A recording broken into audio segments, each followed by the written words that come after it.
আমি আসছি, আমি তুহিনরে বিয়ে করবো। তুহিনের সাথে কথা বলছি, আমার সে রেকর্ডিং আছে, তারপর যেটা মেসেজ আছে, তুহিন আমার বাসায় আসতে বলছে। প্রেমিকের বিয়ের খবর শুনে বিয়ের দাবিতে প্রেমিকের বাড়িতে হাজির কলেজ পড়ুয়া এক তরুণী। তুহিনের সাথে আমার সাথে আজকে 7-8 বছরের রিলেশন। তুহিন আমারে কয়েকবার বলছিল যে তুহিনের বাসায় আসার জন্য, যে তুমি বাসায় এসে অনশন করো, আমার ফ্যামিলি পরে তোমার মাইনা নিবই। কিন্তু আমি না বলছি, আমি বলছি যে তুমি যেভাবে হোক তোমার ফ্যামিলি ম্যানেজ করো। আচ্ছা ঠিক আছে, তাইলে আমি বিষয়টা দেখতেছি।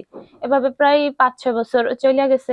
ওই তরুণীর দাবি, প্রেমিক তুহিন তাকে বিয়ে না করলে প্রেমিকের বাড়িতেই আত্মহত্যা করবেন। সে আমার পুরো লাইফ, আমার জীবন শেষ করে দিছে, তাহলে সে আমার বিয়ে করবে না কেন? না করলে আমি আত্মহত্যা করবো। এখান থেকে তো আমি যেমন না, তো এখান থেকে আমার লাশটা যাবে। 8 বছর আগে ভোলার চরফ্যাশন উপজেলার চরমাদ্রাজ গ্রামের কলেজ পড়ুয়া ওই তরুণীর সঙ্গে পরিচয় হয় একই উপজেলার ওয়াসপুর ইউনিয়নের জাহাঙ্গীর রাজার ছেলে তুহিনের। স্যান্ডেলিনা সো, রূপচর্চায় আভিজাত্য। পরে মোবাইল ফোনের মাধ্যমে তাদের মধ্যে গড়ে ওঠে প্রেমের সম্পর্ক। প্রেমের সম্পর্ক চলাকালে বিয়ের আশ্বাসে তাদের মধ্যে একাধিকবার শারীরিক সম্পর্ক হয়েছে বলেও জানান ওই তরুণী। আমরা বিভিন্ন জায়গায় ঘুরতে টুরতে গেছি, এমন কোনো জায়গা নাই যে না গেছি ওর সাথে। ও যখন যেখানে বলছে আমি সেখানে গেছি। আমার জন্য ছেলে টেলে দেখতো বিভিন্ন জায়গা থেকে, আমি বিষয়টা তুহিনরে জানাইতাম। তুহিন আমার বলতো যে তুমি না বইলা দাও, আমি বিষয়টা বাসায় জানাইতেছি, আমি এই তো ফ্যামিলি ম্যানেজ করতেছি। এরপর তরুণী বিয়ের জন্য চাপ দিলে তুহিনের পরিবার বিষয়টি মানতে রাজি হননি। এতেই বাধে বিপত্তি। এ নিয়ে একাধিকবার সালিশি বৈঠকও হয়েছে।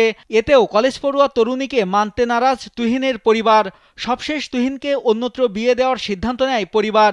এরপরই শুক্রবার সন্ধ্যায় বিয়ের দাবি নিয়ে প্রেমিক তুহিনের বাড়িতে হাজির হন ওই তরুণী। শুনছি তুহিন নাকি বিয়ে করতেছে, বিয়ে করে নেবে, সেই জন্য আসছে। এদিকে বাড়িতে প্রেমিকার অনশনের খবর পেয়ে গা ঢাকা দিয়েছেন প্রেমিক তুহিন। তবে তার স্বজনরা তুহিন ও ওই তরুণীর প্রেমের বিষয়টি স্বীকার করলেও তাদের বিয়ের দাবি মেনে নিচ্ছে না। আমি আসছি, তারা বলতেছে যে আমি চইলা যাইতাম, মান সম্মান আছে, আমি যে দিক দিয়ে আসছি, তুমি চইলা যাও।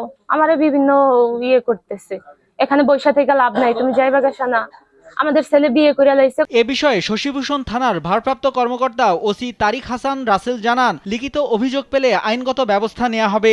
যদি এরকম কোনো বিষয় থেকে থাকে, তাইলে কোনো পক্ষের অভিযোগ বা কোনো পেলে, সংবাদ পেলে আমরা আইনগত ব্যবস্থা গ্রহণ করব। নাইমুল হাসিব, কালবেলা।